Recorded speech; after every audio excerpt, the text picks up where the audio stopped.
גוזל שלה, איפה אנחנו? אנחנו ברחוב עולי הרגל, עיר דוד. סיפור מדהים, תסתכל רגע על המצפות. אלה המצפות שעליהן דרכו טובלים, עולים ברחוב הזה עד למעלה. नाजरीन, गजा जल रहा है बल्कि तबाह बर्बाद हो चुका है, लेकिन दुनिया खामोश है। इसराइल को इस सब में अमेरिका और सदर डोनाल्ड ट्रंप की मुकम्मल आशीर्वाद और सरपरस्ती हासिल है। अक़वाम मुत्तहिदा की सलामती कौंसिल के गैर मुस्तकिल अरकान ने गजा में फौरी जंगबंदी की करारदाद पेश की, जिसे अमेरिका ने वीटो करके इसराइल को कत्लेआम जारी रखने का गो हेड दे दिया। गजा का महाज गर्म रखना इसराइली वज़ीर आज़म नेतन्याहू के लिए न सिर्फ जरूरी बल्कि उनकी मजबूरी है। अक्टूबर में इसराइल में इलेक्शन होने जा रहे हैं। इसमें कामयाबी के लिए नेतन्याहू ने दोबारा से हैकले सुलेमानी की तामीर का शोशा छोड़ दिया। नेतन्याहू की पोजीशन इस वक्त इंतहाई पतली है, क्योंकि एक तो अंदरूनी तौर पर नेतन्याहू को शदीद तनकीद का सामना है, दूसरा उनकी इत्तेहादी जमात फौज में मजहबी हुरैदी कम्युनिटी की शमूलियत के खिलाफ हुकूमत छोड़ गई है। नेतन्याहू की हुकूमत सिर्फ चंद वोटों के सहारे खड़ी है, इसलिए वो हर सूरत गजा की जंग जारी रखना चाहते हैं, ताकि अक्टूबर में होने वाले इंतखाबात में इसराइली अवाम को सिक्योरिटी खदशात का चूरन बेचकर अपनी सियासी दुकान चमका सकें। दोस्तों, गजा जिसे दुनिया की सबसे बड़ी जेल करार दिया जाता है, वो इसराइली जंगी तैयारों, तोपों और बमों के निशाने पर है। अब इसराइल का हदफ वो तमाम फलस्तीनी भी हैं जो अपनी शनाख्त के साथ इस सरजमीन पर जिंदा रहने की जसारत या गुनाह कर रहे हैं। सियोनी फौज को नेतन्याहू ने टास्क दिया है कि वो गजा से फलस्तीनियों को खत्म कर दें। वहाँ सूरत हाल ये है कि अस्पताल तबाह किए जा चुके हैं, स्कूल मलबे के ढेर में तब्दील हो गए हैं, पानी और गजा की सप्लाई लाइन काट दी गई है। इसराइली हुकाम अब खुलम खुला फलस्तीनियों को गजा से निकालकर मिस्र, उर्दन या लीबिया की तरफ धकेलने का ऐलान कर रहे हैं।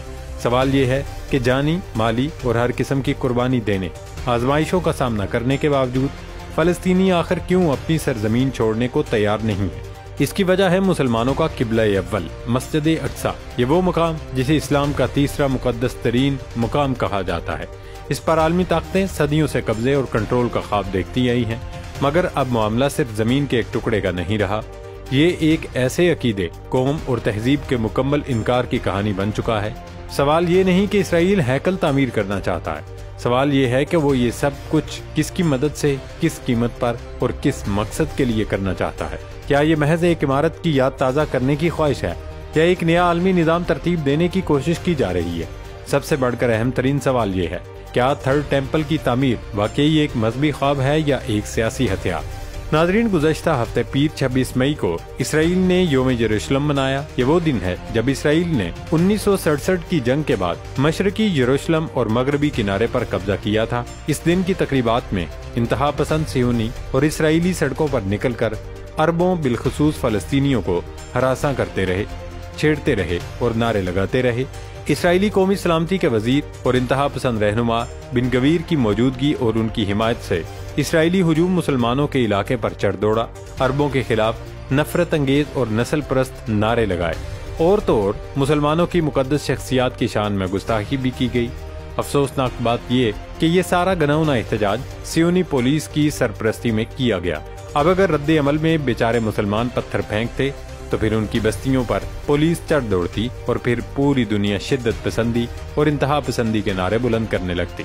इन इसराइलियों ने मस्जिद अक्सा जाने वाले इहाते पर भी दावा बोला, जहां उन्होंने गाना गाया, रक्स किया और तलमूदी रसूमात अदा करते हुए एक बार फिर नए नकबा और फलस्तीनियों के खात्मे का मुतालबा किया। गजा में मजलूम फलस्तीनियों की नस्ल कुशी की हिमायत करने वाले एक अहम नाम और सियोनी हुकूमत के वजीर खजाना बेजालील स्मोत्रिच ने इस मौके पर तकरीर की और फतह, कब्जे और यहूदी आबादकारी का राग अलापा, ताकि मस्जिद अक्सा के मुकाम पर टेम्पल या हैकल सुलेमानी की तामीर नौ का मुतालबा था। अल-अक्सा कंपाउंड का ये वही इलाका है जहां पिछले हफ्ते इसराइली वज़ीर आज़म नेतन्याहू भी गए थे और एक सुरंग में टहलते हुए उन्होंने वीडियो बनवाकर उसे जारी कराया था। इसराइल का दावा है कि उसने ये सुरंगें आसार कदीमा की तहकीकात के लिए बनाई हैं, लेकिन वसी पैमाने पर यह तस्वर पाया जाता है कि ज़ेर ज़मीन खुदाई का मकसद मस्जिद अक्सा की बुनियादों को कमजोर करना है और ऐसा कोई आसार कदीमा का सबूत तलाश करना है जो उन्हें टेम्पल माउंट, जिसे अरब हरम शरीफ कहते हैं, उस पर अपने मुकम्मल कब्जे का जवाब फराहम कर सके। क्यों वो आखिरकार नाम निहाद थर्ड टेम्पल या हैकल सुलेमानी की तामीर कर सके। नाजरीन, जहाँ तक हैकल सुलेमानी का ताल्लुक है तो इसराइली यहूद का मकसद मस्जिद अक्सा के मुकाम पर अपना थर्ड टेम्पल या हैकल सुलेमानी तामीर करना है ان کا دعویٰ ہے کہ مقبوضہ بیت المقدس یا یروشلم میں ان کا مقدس مقام ہیکل سلیمانی قائم تھا۔ ہیکل سلیمانی کے بننے سے قبل یہ شہر یبوسیوں کے قبضے میں رہا، اس کے بعد عبرانیوں کے ہاتھ لگا اور 1000 سال قبل مسیح حضرت داؤد علیہ السلام نے یہاں دارالحکومت بنایا۔ پھر حضرت سلیمان نے ہیکل سلیمانی یعنی اپنی عبادت گاہ قائم کی تھی۔ حضرت سلیمان اس دنیا سے رخصت ہو گئے تو یہود شرک اور گناہوں میں مگن رہے۔ 586 قبل مسیح میں یہود پر عراقی بادشاہ بخت نصر مسلط ہوا۔ اس نے ہیکل سلیمانی کو ڈھا کر زمین سے ملا دیا۔ چند صدیوں بعد دوبارہ ہیکل سلیمانی قائم کیا گیا، مگر یہود کی شامت اعمال سے ان پر رومی ٹیٹوس یا ٹائٹس حملہ آور ہوئے۔